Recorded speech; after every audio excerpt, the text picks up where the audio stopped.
Dobra, atmosfera je uvek lepa, uvek je zadovoljstvo videti sve te momke i saradnike na okupu, tako da atmosfera je onakva kakva baš treba da bude. Naravno, imamo nekih, da kažem, kadrovskih nepredviđenih problema, što je negde u fudbalu i realnost, tako da je to nešto što malo nas u ovom trenutku remeti, što negde remeti neku, da ne kažem, idilu, ali neku situaciju koja treba da bude takva na početku sa dosta pozitivnih stvari i optimizma, ali jednostavno to su stvari koje su u fudbalu normalne i gledat ćemo da ih sad već danas rešavamo i ono što možemo u hodu da što pre rešavamo. Kada ste spomenuli već kadrovske probleme, možete nešto više o tome?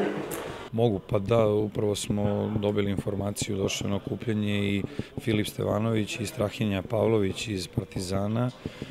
Imaće danas još jedan taj kontrolni pregled, imaju zakazano, magnetnu rezonancu će uraditi u 2:30, međutim po ovim prvim pregledima i klubskog i sada našeg lekara ovde u reprezentaciji, teško je da ćemo moći da računamo i na jednog i na drugog, nažalost, za ove dve utakmice. U prethodne dve provere rezultat je, ajde da kažemo, polovičan, jedna pobjeda i poraz, međutim, čini se istakli posle toga da ste zadovoljni, ajde nekom filozofijom koju ste uspeli ovako da polako prenosite na momke i igram samo. Pa dobro, znate kako, ja smatram da to neko vreme koje je potpuno jasno svima nama da je limitirano u selekciju reprezentacije, u prostoru rada, formiranja nekog zahteva, ideje je jasno nedovoljan. Međutim, mislim da je dosta stvari urađeno na samim utakmicama i pokazalo se onako kako smo negdje očekivali i želeli. Naravno da bi bilo idealno da i ta utakmica u Poljskoj je bila povoljnija po nas, da je rezultat bio naravno pozitivniji, međutim jednostavno to su stvari koje su u procesu nekom normalne i mislim da opet iz te utakmice smo izvukli mnogo dobrih i kvalitetnih stvari. bilo bi naravno logično da se to dešavalo u nekom, da kažem, pripremnom periodu ili formiranju jedne selekcije, da smo te neke stvari prošli tada. Međutim, nažalost, moramo da ih u hodu i kroz samo takmičenje i rešavamo i da nam se dešavaju, tako da je negde to i bilo za očekivati. Dve utakmice su prethodno bile na strani, sada su očekali dve utakmice na domaćem terenu, koliko je to značajno i da se osvrnemo na same protivnike, kakve su očekivanja utakmice.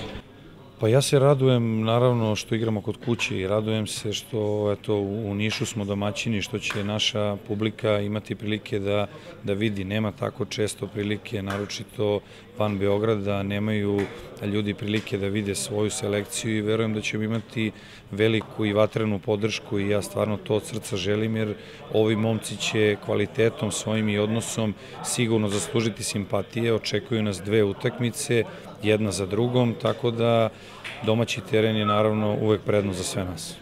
Malo analiza jednog i drugog protivnika?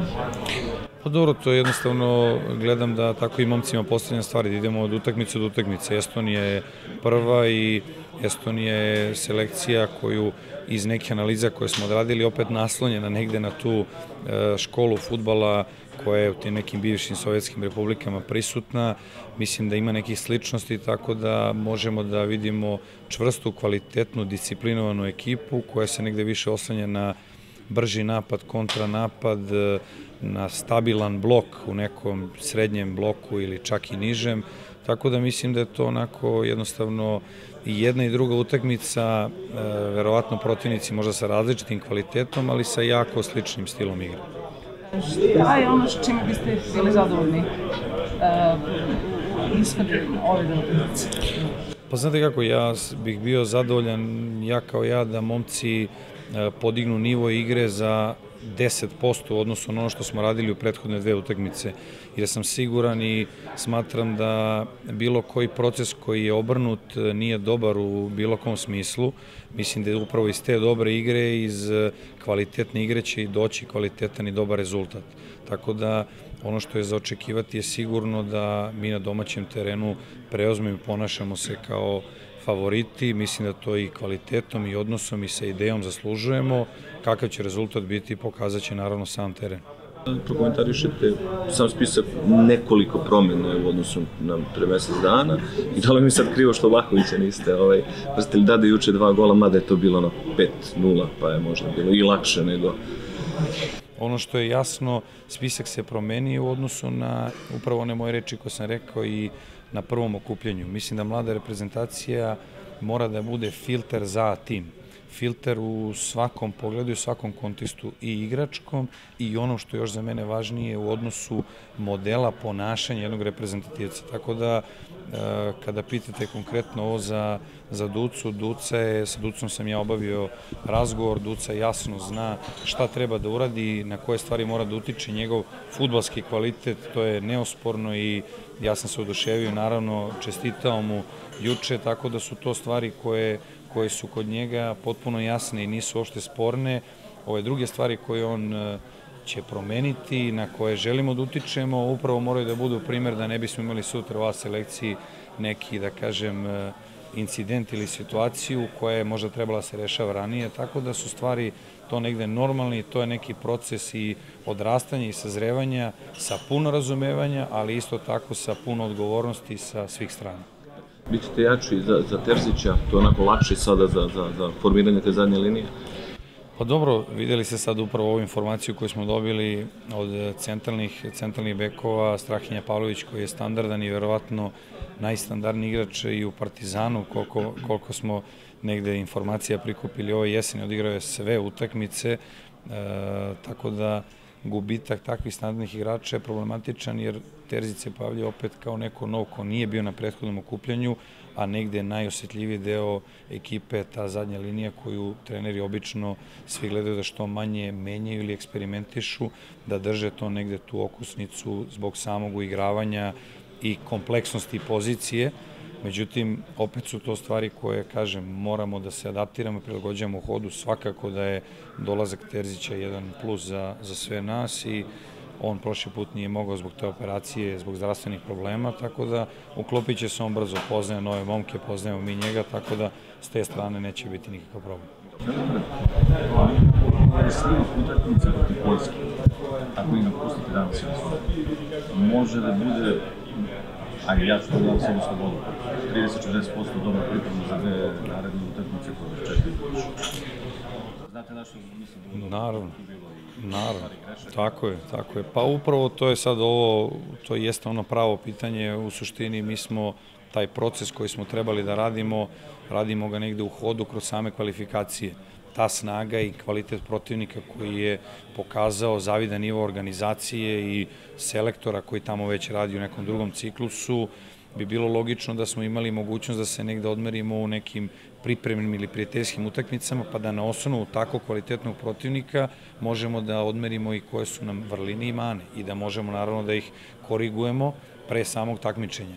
Ono što je dobro je upravo što ste rekli, što je bilo i mnogo dobrih i kvalitetnih stvari. Uspeli smo da negde nametnemo našu ideju i naš stil koji smo želeli da sprovodimo na utakmici. Momci će upravo i to videti, ali vidjet će i ove druge stvari koje su nama važne, šta treba da iskorigujemo i koliko treba da podignemo nivo u različitim segmentima igre da bi bili konkurenti na jednom tako visokom nivou. Kvalifikacije su nezi kalendarske, ako duge, svaki selektor, pa i neko od vaših prethodnika ima mladi u reprezentaciji upravo imao pek da ne može da ima ni jednog trenutka, nažalost, najjači tim. Šta je najjači tim danas, ajde, ali pretpostavljamo da ako ga u jednom trenutku vi budete imali, da možemo da se nadamo nekoj boljoj poziciji na tabeli. Najkvalitetniji igrač, najzdraviji pre svega, ovdje su nešto što je remetilo sigurno planove i puta vam u karijeru. Pa u potpuno se slažem. Tu su upravo sad one dve stvari kojima smo se trudili da pričamo od prvog dana. Ne samo boljoj poziciji na tabeli, nego ja najiskrenije mislim da ova generacija će pokazati tek vrhunske stvari. Ja sam siguran da imaju veliki kvalitet, a to će tek doći u nekom narednom periodu. Ono što jeste problem u svakoj od tih situacija je ako niste definisali sistem, vama uvek nedostatak nekih određenih igrača koji su u datom trenutku zbog okolnosti u kojima se nalaze iskočili ili su u dobroj formi, ili su najkvalitetniji, ili se najviše ističu i onda kada imate manjak, da kažem, igrača koji imaju takmičarske minute ili koji igraju u svojim klubovima, dođete u situaciju da stalno nam neko fali. To je potpuno normalan proces u mladoj reprezentaciji i zato upravo kažem da sistem treba da bude baza i osnova, da taj neko ko nije tu ili koji još, daj Bože, napreduje pa iz mlade reprezentacije ode u A tim, da mi već imamo spremnu zamenu iz mlađih selekcija iz U19 ili iz nekog duplog igračkog kadra koji mora da postoji i da se ta neka tranzicija ili promena što bezbolnije odigra. Ovako, kao i što vidite, imamo dosta igrača koji su otišli u inostranstvo sa jako malom minutažom, negde su van takmičarske forme, ali jednostavno to je realnost i sa tim moramo da se suočavamo i da nađemo rešenje.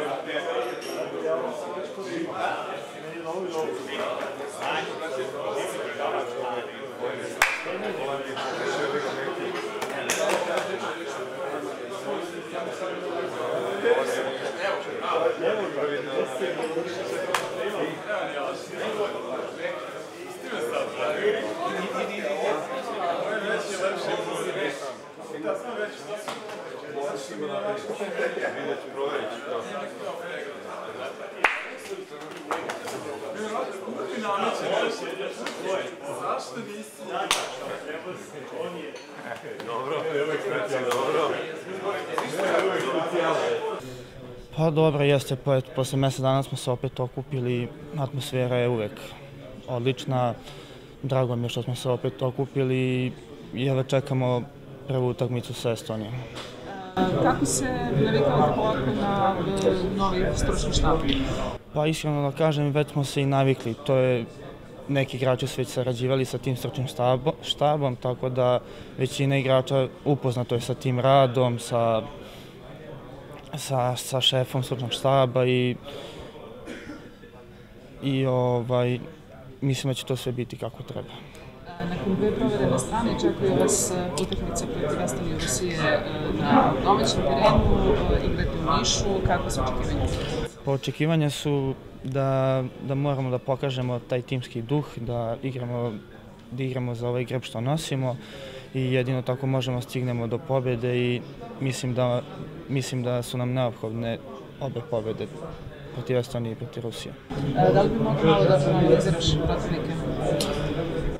Pa dobro, Estonija mislim da je onako više manje kvaliteta nego što je Rusija, tako da ali naravno ne podcenjujemo nikoga, idemo da damo 100% protiv Estonije i prvo se okrećemo Estoniji pa tek onda Rusiji.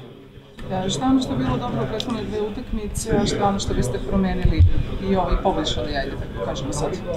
Pa iskreno protiv Poljske nam je falilo ta agresivnost i mislim da to pre svega treba da popravimo protiv Estonije.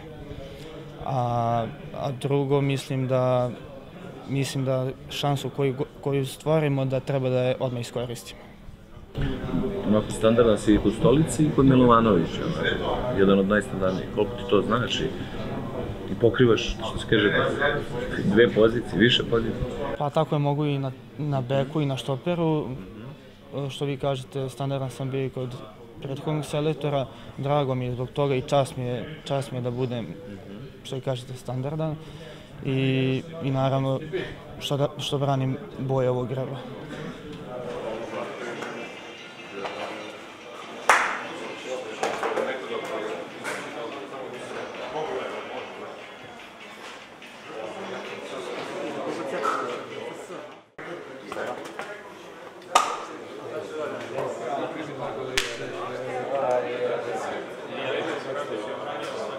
Ponovo se okupljamo posle pauze od mjesec dana.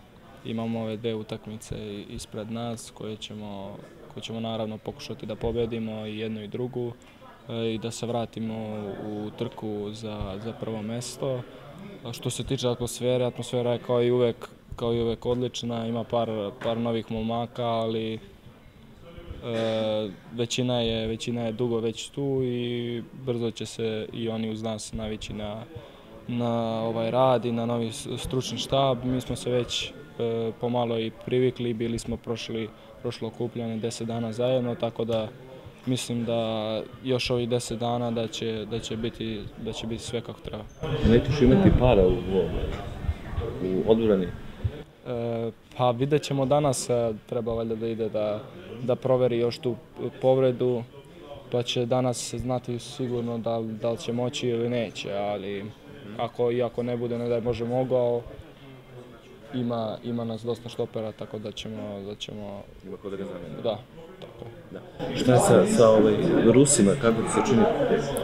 Rusija uopšte onako... Pa Rusija dobra je... Onaj Čalov. Da, Rusija je dobra ekipa, veoma imaju tog špica odličnog, on igra u CSKA, već mislim da 2 godine igra sigurno već za prvi tim. Da daje dosta i golova, tako da je jedan dobar špic i sigurno ćemo, kogod bude igrao štopera, imati težak zadatak da ga zaustavi, ali daćemo sve od sebe da uspemo u tom zadatku i da pobedimo obe utakmice. Ništa od prvog protivnika Estonije, kako su očekivanja? Pa i Estonija je danas...